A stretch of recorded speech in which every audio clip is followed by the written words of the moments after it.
Welcome to the Workamper Show, brought to you by Workamper.com. This podcast helps you discover how to finance your RV travel dreams. Each one of our episodes will introduce you to people who are already living the RV lifestyle or to work camping opportunities all around the U.S. You'll also learn how to hit the road the right way and make the most of every opportunity. Now let's turn over today's show to your host, Greg Gerber. Today I'm speaking with a former property manager from South Carolina who decided life was too short to spend working 24/7. So she and her husband sold everything, bought a travel trailer, and hit the road in search of a slower, more meaningful life. Today's episode is sponsored by Workamper News. Much more than just a job listing website, when you put the tools of this professional service into action, you'll find out just how easy it can be to turn your work camping dreams into reality. A Workamper membership opens the door to a one-stop shop for all things work camping. Being the original resource for work camping, you'll find the largest number of job listings, be able to connect with a community of work campers, and view resources compiled by experts who've been enjoying the RV lifestyle for many years. If you're serious about leading a successful and enjoyable work camping lifestyle, then membership is for you. Join today at www.workamper.com. Embark on new adventures today with the support of Workamper News behind you. Katherine Skiles dove into the work camping lifestyle and has held a wide variety of roles in places like Arizona, California, Michigan, the Outer Banks, and Texas. She managed RV parks, sold memberships, and even helped to create a membership organization from the ground up. But over time she realized that true happiness wasn't found in running things, rather it was found in bonfires, friendships, and freedom. In this conversation, Katherine shares practical tips for other work campers, such as how to avoid common job pitfalls, what to look for in a good employer, and why traveling light, reducing debt, and having a written agreement really matters. She also talks about cooking pizzas over a campfire, camping through a Michigan winter, and how 6 surprise puppies in Death Valley taught her the importance of staying flexible. If you've ever wondered whether work camping can truly lead to a more joyful life, Katherine's story will give you hope and a few good laughs as well. To tell us more about her story, please welcome work camper Katherine Skiles to the show. Thanks for joining me today, Katherine. I really appreciate it. How long have you been RVing? I have been RVing since 2022. Okay. So sold our business, hit the road. What business did you have? We had a property management company in South Carolina. Okay. And it just grew too fast. And it was time to start our life pretty much. And we did. We sold it, sold our home, moved out, bought a travel trailer, started with a travel trailer, and then had since moved into a motorhome. So we learned what we wanted, which was fabulous. Oh, that's wonderful. I'm glad to hear that. What prompted you to get into the RV lifestyle? Grew up, and I seem to see this as a trend too. My parents traveled a lot and we camped a lot. So between the two, it was always in my blood, and I have always considered it since probably early 2000s, 2010 or so. I wanted to go do the same thing. It wasn't the time. It wasn't good. And I thought about doing it in 16 and it wasn't the time. And finally, someone had said something about life being too short. Yes. Take Take advantage, enjoy. And I've always wanted to see the whole country and enjoy everything, the beauty of the United States. That's right. So a property management business is not going to give you the opportunity to leave for a long period of time to do any traveling. That's for sure. Absolutely. You're lucky to have a day off. It's 24/7. And especially in the vacation business in South Carolina and North Myrtle Beach, it was very busy. So it was wonderful. When you were camping as a child, were you intense or did you have an RV back then? We were intense. Apparently, my parents started camping in a VW camper with us as kids. And then we went to tents. And then my mom and dad bought a little Scotty trailer. Okay. Never forget it. And that was a blast. That was luxury back in the 80s. What kind of RV do you have? I have a Monaco Monarch. I still have a travel trailer out west, which I have some dear friends who are picking it up in the next few months to make it their home. So that is fun. Okay, so you had two RVs, one on the East Coast and one on the West. Is that I it saves a lot of miles traveling between RVs then? not because unfortunately I didn't use it that way because from Utah we went back to the Outer Banks, then went south to Texas, and then went to let's see, we were in Ohio for a couple months as an interim GMs, and then went to Texas, and then came back up to Michigan. Okay. So What kind of job do you do now? So now I'm working for a company actually that, let's see, I'm a sales rep for, I did not get permission to say their name, so I don't want to say anything yet, but it's a membership for V, similar to TT, and it's through Camping World, which is, it's a phenomenal coast to coast membership. We'll put it, I can say that. Yeah. How long have you been doing this? This is my first month, actually. First month. Oh my God. It is, yes. I bought the membership and said, oh my gosh, I love this. And I wanted to stay in Michigan, which winter camping. Ooh, don't get me started. That'll teach you. It is fun. It is the challenge and the fun that you love. That's why I do this. Did you have to make any modifications to your RV to be able to camp in the winter? Most people up there head this way in Arizona in the winter months. Normally I would have, but I really have fallen in love with Michigan, and I'm not done exploring Michigan yet. Beautiful state. Absolutely. So, oh my goodness. And it was never on my bucket list. On my bucket list. I've heard about Michigan, but nothing. You hear about Detroit, and that's all, or Flint, and you just don't, unless you're really listening to people about Michigan. It's a hidden gem. Are you a Youper? No. Last winter I was a Youper. Okay. Yeah. That was phenomenal. That last winter, I did not stay in the camper, though. Okay. We were brought to Michigan because we were asked to build out an RV park in the UP. Okay. And the financier backed out last minute. And so that's why that project is over. And I chose to do this. I still probably have another year to explore Michigan. So by next winter, I'm definitely considering other options. What part of Michigan are you in right now? I am in Davison, in the Mitten, but I spent right off of US 41 in Trinary. Last year, I spent the year there. That was phenomenal. Got to do the ice caves and the skiing and volunteered at the little ski hills and the dog sled races. There's just so much to do outdoors during the wintertime in Michigan, too.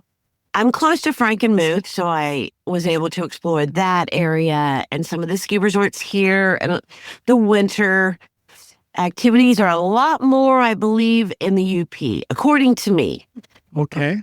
The Upper Peninsula is a bit further north, so I would imagine they get significantly more snow than even the lower part of Michigan, but... They do. Their roads, there's a big difference, too, with their roads. The way they clear them is so much better in the UP, believe it or not, than in the Mitten. So it's more of a challenge down here. Okay. Yes. I spent the Christmas with my daughter in Dallas, and they only have one snowplow in that entire county, and it's at the airport. So if it snows on the highways, you are just taking your life in your own hands. Navigate those. That's crazy. Yes. Where else have you been able to travel in your journeys? No, once we headed out, we went to Arizona and we worked for Callium in Surprise. And that was so fun. Met some fabulous people. What a great experience. Absolutely phenomenal experience meeting people. So that was our first one. And then we went to Death Valley, California and worked at Stovepipe Wells for 5 months. And that was awesome. The beauty in Death Valley was incredible. I was surprised by the silence of Death Valley when I was visiting there. I've never been in a situation where you could hear absolutely nothing.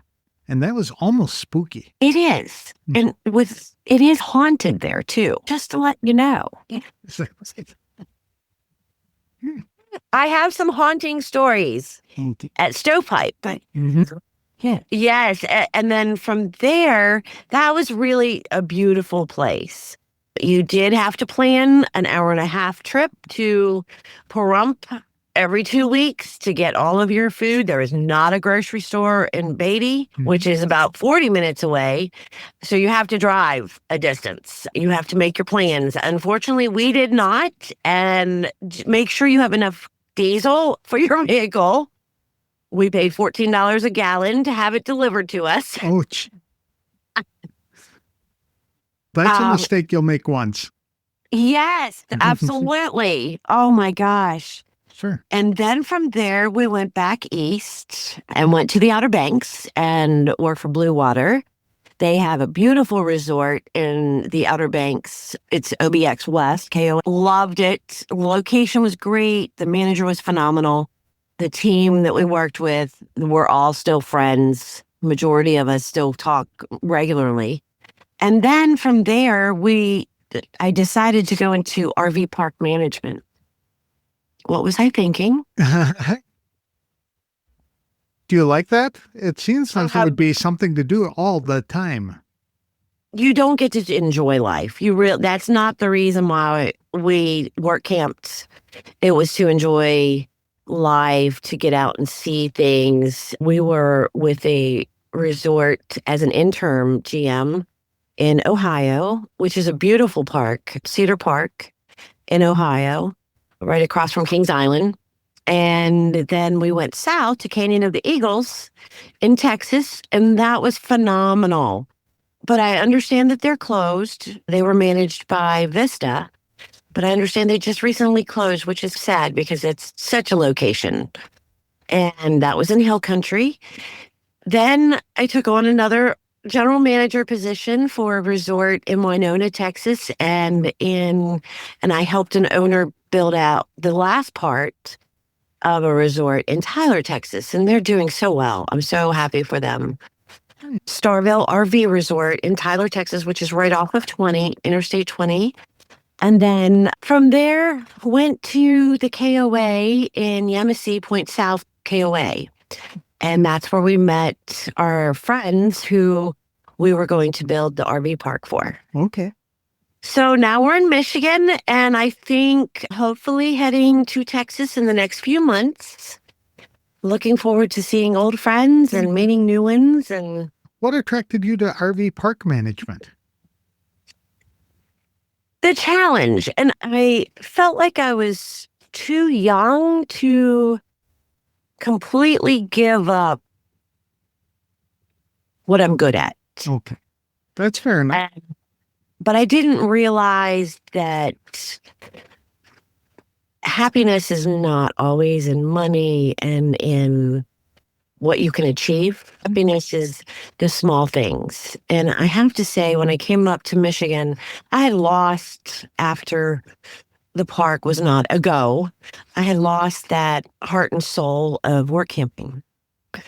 And I was asked to be a lead for the beet harvest here in Michigan in Sebring. Oh my goodness. I've got to tell you, if you guys have a chance to do it, it is so fun. It's not the work itself, it's the camaraderie that I found with all of the campers. Every one of them, everyone would meet for a bonfire after a 12-hour, 14-hour long day. And it was just that pure excitement and true campers. And that's where I met people who had different forms of work camping, which is what I'm doing now. I did have a membership to I don't know if I'm allowed to say. Sure. But, okay, so I had a membership for travel, 1,000 Trails, and a camping pass, which you get your 7 days. And I used it one time, loved it, and just started doing this. And when I heard about this membership, Coast to Coast, which is through Good Sam and Camping World, I thought, my gosh, that will open up a huge door for me that I don't necessarily have to work on property. I'm going to give you the real about working on property. It's not always as it seems. You run into different personalities. You have to make sure you leave your property. If you're working as a work camper on property with other work campers, get away from that campground. Enjoy, explore every day you have off, and that makes a difference. So that there's not that tension or stress. There's a lot of personalities in a park. I met fellow work campers, but they do it differently. They find a job in the location, or they DoorDash, or they Instacart, or or Walmart, Spark, and they use their memberships and work camp that way. So they're cutting their costs down for the RV park and where they're going to be parked by being part of these membership organizations, but then they find jobs in the local area. Is that what you're saying? Yes. Yes. So they'll do their 6 months. I met one individual that works for Home Depot. So he stays 4 months in one location and goes to the next, and he transfers. But he uses his membership to stay, which is really fun. Yes. So I happen to love this membership so much that I asked to work for the RV park, selling the membership. I am not selling the membership, but that's what my intentions were in purchasing it. Okay. That sounds like a great opportunity. It is. It is. It's fun. So does this mean I will have to say you have to plan it. You can't just say, okay, I'm going to go and work for a temp service, or I'm going to go do this. You have to plan it. You either work remotely, or it's not as easy as it sounds. I will forewarn people on that. Do you have to travel and go to all these RV shows to tell people about what the membership service is about? No, actually, they come to the resort. Oh, okay. Yeah, and we give away overnight stays and such to bring them in. Okay. When you leave for Texas is where you're headed next? Are you going to be doing the same thing down there? Probably not. Okay. No, because us travelers know what we need and want. So I'm not going to sell somebody something that they don't need and want. And it's nothing against any program, but it's such a good program, it sells itself. Okay. Wonderful. Yeah. And have you faced any challenges on the road? Oh my. We've had the way at first it was, oh my gosh, it's so traumatic. And I heard someone else say that was such a traumatic, devastating experience. No, it's part of the journey. Totally part of the journey. It's hysterical a year later, but maybe not. Yes, on our trip over to Arizona, we stopped in a state park, and someone stole our extra tire off of our camper, our travel trailer. And then as we're leaving Arizona to go to Death Valley, my husband decides to pull into I'm sorry, I giggle every time. He pulled into a regular gas station, and he went over the bump, and I thought, ooh, something's not right. I was following behind him in the car, and something's not right. So I said, listen, make sure you pull straight out. For some reason, he didn't pull straight out and ran over that brick barrier at the end of the gas tank. Yeah.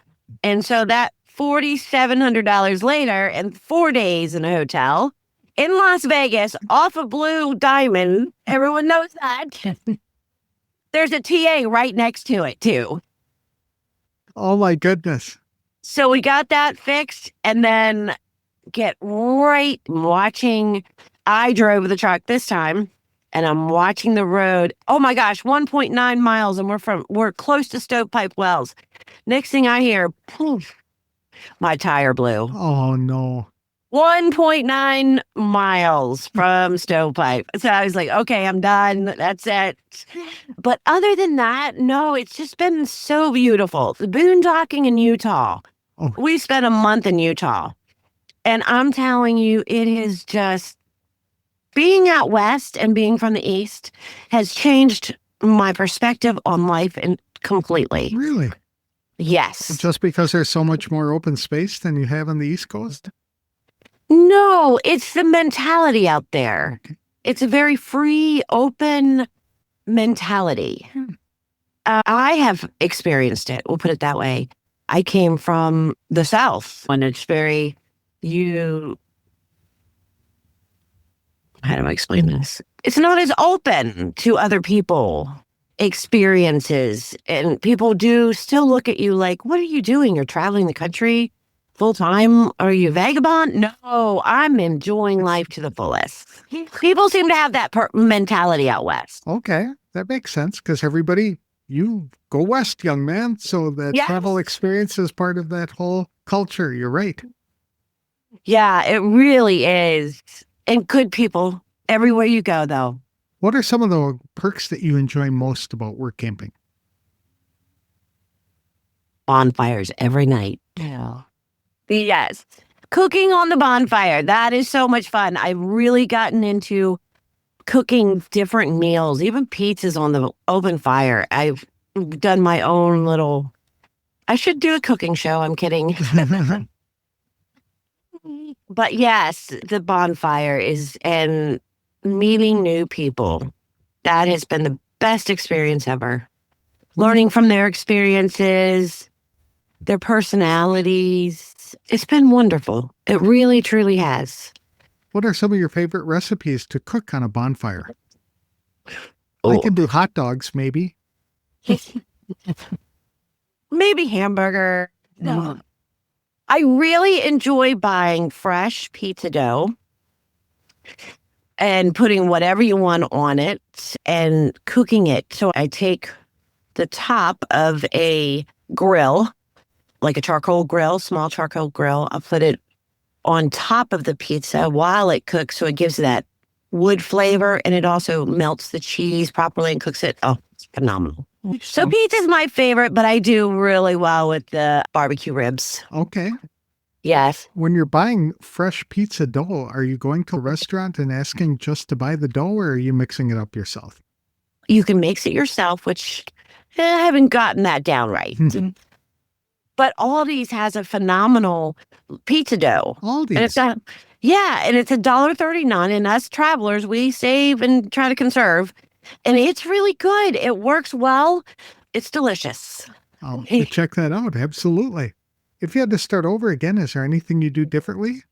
Yes. And this is something that I suggest to everybody. Do not be in debt when you start this business. You are not going to do this to make money and to be wealthy. You're doing it to enjoy life. And if you have debt, that keeps you from enjoying everything. A small amount is fine, but don't expect to have bills over $1,000 and be comfortable. There is something that I do, and I just noticed as well recently that a lot of the employers are saying it's included in your pay, your free site, your free water, sewer, all that. It's included in your pay. Technically, that's a legal thing that they cannot, by the federal government, cannot do. And I just found out through my current employer, actually. So that's something that everyone should be aware of too. Okay. How is it supposed to be handled then? It has to be separated.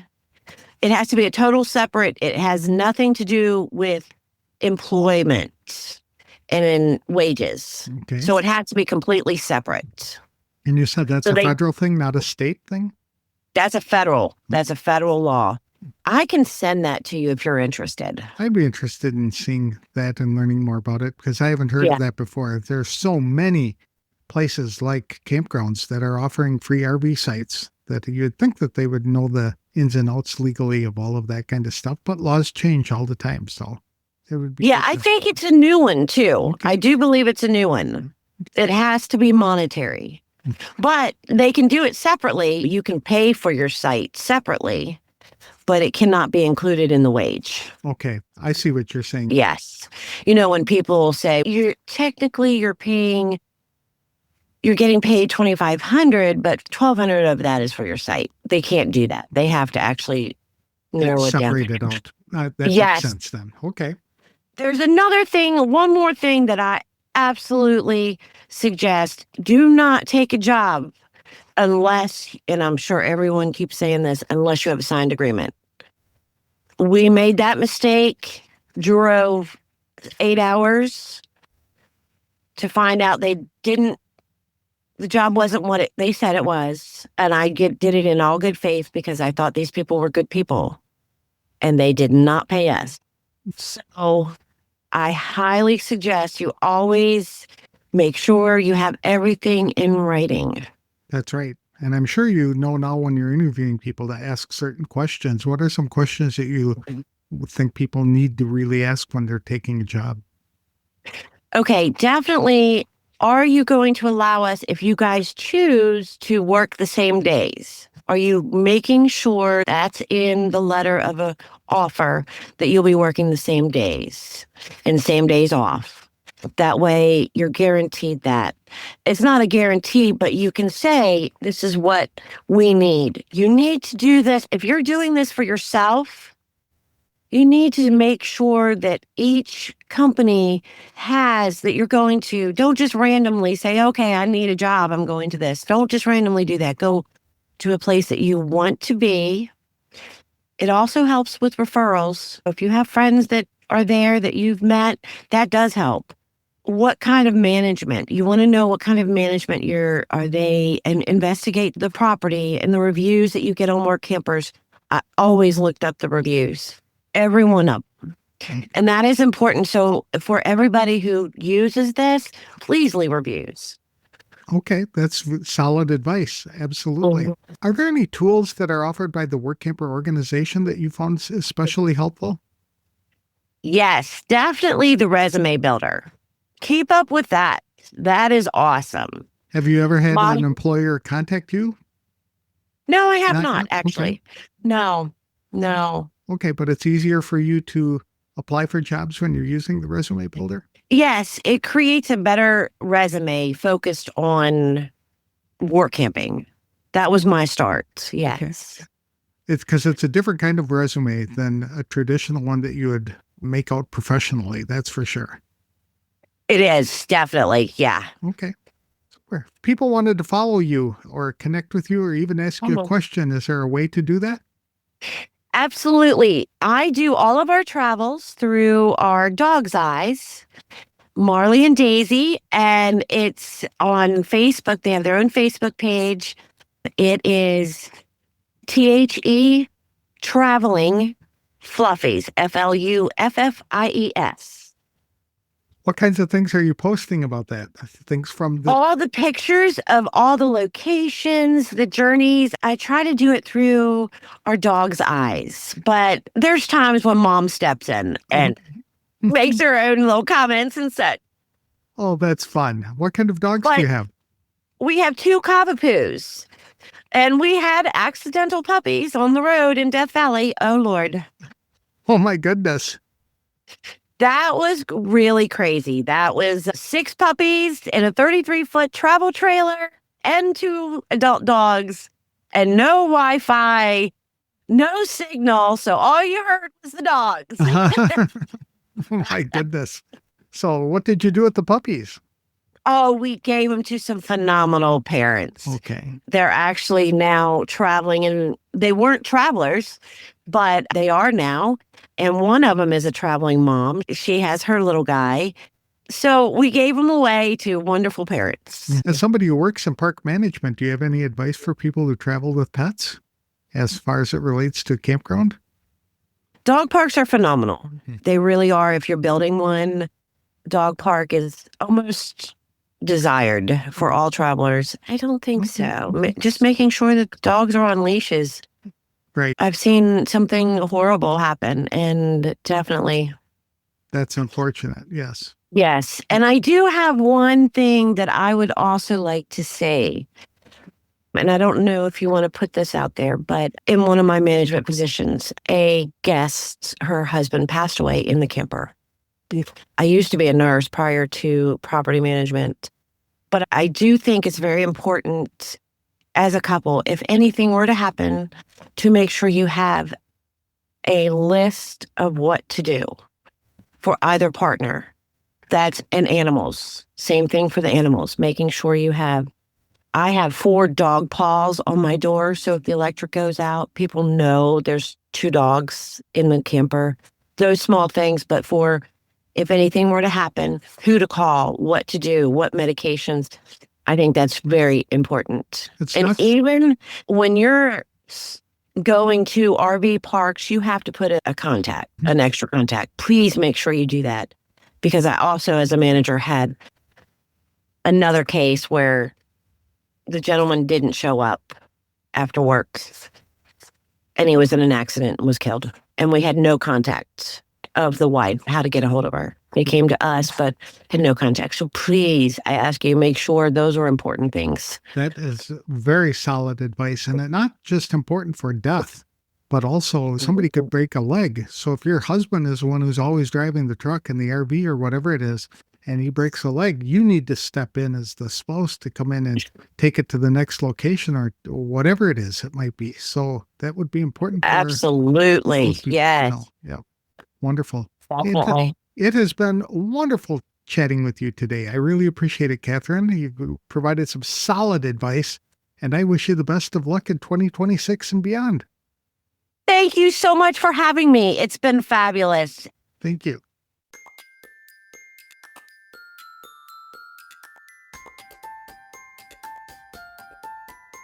Katherine Skiles discovered that workamping isn't just about finding a job, but more about building a life that gives you room to breathe, explore, and to connect with people. After years of running a busy business, she chose a different path that let her cook over bonfires, make friends across the country, and see the United States through her dog's eyes. She reminded us how important it is to go into workamping prepared. That means reducing debt, knowing the legal ins and outs of compensation, asking smart questions during interviews, and always getting the details in writing. Her experiences, both good and bad, have shaped how Katherine approaches each opportunity on the road, and she's happy to share those lessons with others. If you'd like to follow Katherine's journey or to get in touch with her, she shares her adventures on Facebook at The Traveling Fluffies, where she posts updates from her travels, often from the perspective of her dogs Marley and Daisy. That's all we have for this week's show. If you've been workamping for one season or many years, we would love to hear about your adventures. I encourage you to schedule an interview with me at workampershow.com. We'd love to hear about your workamping experiences, how you got started in RVing, and what you love and dislike about the workamping and RVing lifestyle. Help others explore all the different ways to live this great lifestyle by sharing your story. If you're an employer of workampers, then we invite you to be on the podcast too. Share all the details of your workamping jobs in a future episode. It only costs a little bit of your time. Schedule an interview with me today by going to www.workampershow.com. You'll find the schedule buttons at the bottom of the homepage. It's freezing or below freezing throughout much of the country today, so I hope you bundle up and enjoy some hot chocolate. We'll see you on the next episode of The Workamper Show. Thank you for listening.